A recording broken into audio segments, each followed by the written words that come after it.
Hello दोस्तों, आप सभी का स्वागत है हमारे YouTube channel study with Amit में। आज जो है ना हम लोग सोशल वेलफेयर, जो आप लोगों ने JSLPS का जो फॉर्म भरा था, तो इसमें सोशल वेलफेयर का आप लोग कह रहे थे बहुत दिनों से कि आप वो डालिए। सोशल वेलफेयर का जो सब्जेक्ट है, किस टाइप का क्वेश्चन आया था आपको जानना था।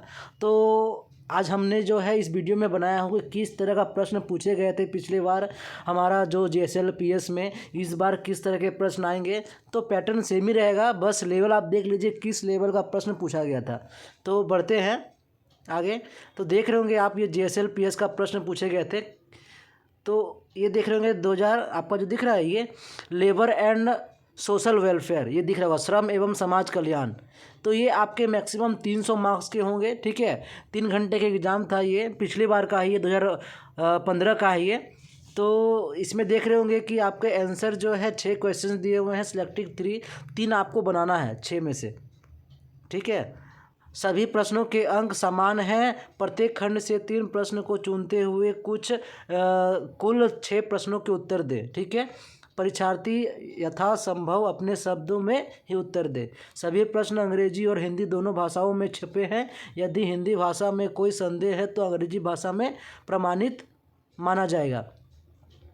एक ही प्रश्न में विभिन्न भागों के उत्तर अनिवार्य एक रूप से एक साथ लिखे जाए हैं तथा उनके बीच में अन्य प्रश्नों में उत्तर ना लिखे। बढ़ते हैं आगे। तो आगे है, पहला प्रश्न है खंड ए सेक्शन ए में जो प्रश्न दिया हुआ है, इंग्लिश और हिंदी दोनों में दिया हुआ है। आपको जो आसान लग रहा है पढ़ने में आप उसको दे सकते हैं। तो पहला प्रश्न है, भारत में श्रम कानून की उत्पत्ति को प्रभावित करने वाले कारकों को स्पष्ट करें। भारत में इस श्रम कानून के वर्गीकरण पर चर्चा करें। ये प्रश्न दिया हुआ है, ठीक है। दूसरा प्रश्न है आपका, ये आपको 4 ऑप्शन दिए हुए हैं, ठीक है। आपको ये बताना है कौन सा इसमें सही होगा। फिर आगे है आपका, what are the international labour standard explain with suitable example देना है। तो 4 आपको ऑप्शन दिए हुए हैं।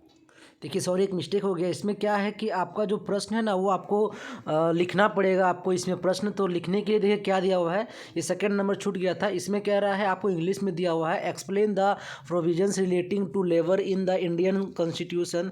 Do you think that these provisions are sufficient to handle various labour problems in India. Comment करना है इसके बारे में।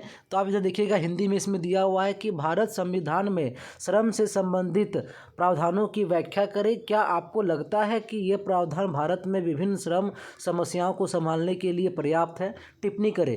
तो टिप्पणी वाइज आपको, जैसे आप एग्ज़ाम में लिखते हैं वैसे आपको लिखना है।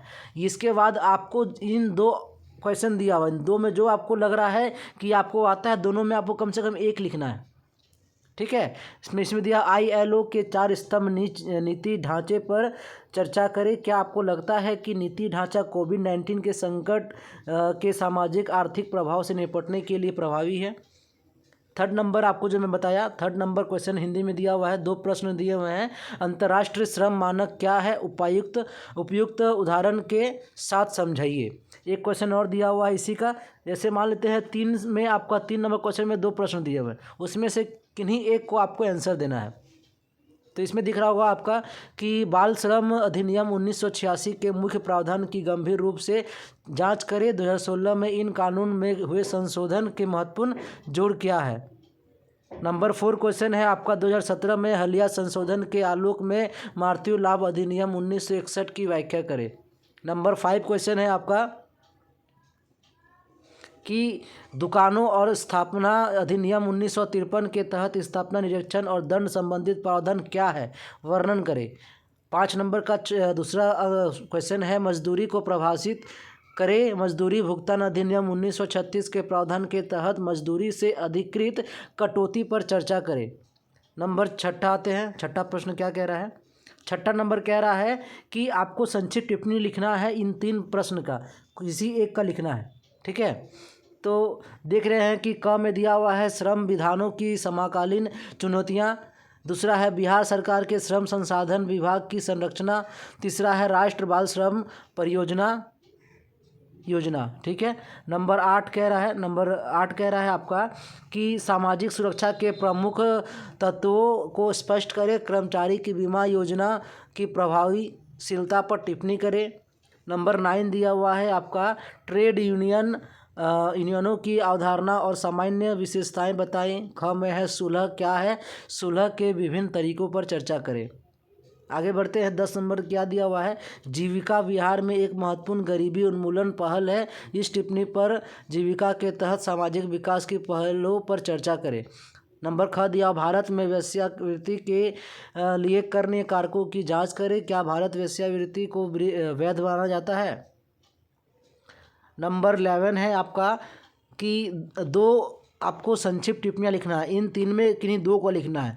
तो इसे दिया हुआ है मुख्यमंत्री निश्चय एवं सहायता भत्ता योजना, दूसरा है समेकित बाल विकास सेवाएं योजना, तीसरा है अनुसूचित जातियों और अनुसूचित जनजातियों के लिए कल्याणकारी योजना। नंबर 12 है आपका, लास्ट है ये आपका जो क्वेश्चन है लास्ट है कि बिहार में हालिया शराबबंदी के उपायों के प्रभावों पर टिप्पणी करें। बेरोजगारी और उसके प्रकारों को प्रभावित करते हुए बिहार के ग्रामीण क्षेत्रों में हाल ही में कुछ रोजगार सृजन कार्यक्रमों में प्रभावी संचित चर्चा करें। ठीक है, ये सारे जो प्रश्न हम बताएं ये सोशल वेलफेयर का प्रश्न है। ठीक है, इस तरह के प्रश्न आपसे एग्ज़ाम में पूछे जाएंगे। तो एग्ज़ाम में जो आपका एग्ज़ाम में पूछा जाएगा सोशल वेलफेयर का, तो इस टाइप के लेवल के आप एग्ज़ाम का तैयारी करेंगे। मैं और भी प्रश्न जो आने वाले हैं आपको, मुझे लगता है कि ये प्रश्न आने वाले हैं झारखंड रिलेटेड, तो मैं आपको बताऊंगा कि सोशल वेलफेयर में आप ये प्रश्न पढ़ के जाइए, इससे बाहर और कुछ नहीं पूछेगा। आप अगर हमारे चैनल में नए हैं तो हमारा स्टडी विद जो फ्रेंड रजवार अमित है, इसमें आप उसको सब्सक्राइब कर दीजिए, ताकि आपको भविष्य में और भी कुछ जो मैं अपडेट डालूँ तो आपको अवश्य मिल जाए। अभी जैसे मैं आपको शाम में या दोपहर में डालने वाला हूँ रीजनिंग का क्लास, रीजनिंग का इंपॉर्टेंट क्लास डालने वाले हैं कि किस तरह के प्रश्न आपके एग्ज़ाम में आने वाले हैं। और अगर आप चैनल में नए हैं तो आप चैनल को सब्सक्राइब जरूर ही कर लीजिए, ताकि आपको परेशानी ना हो कोई भी चीज़ समझने में। मैं हर एक चीज़ को आपको डीपली समझाऊंगा। धन्यवाद।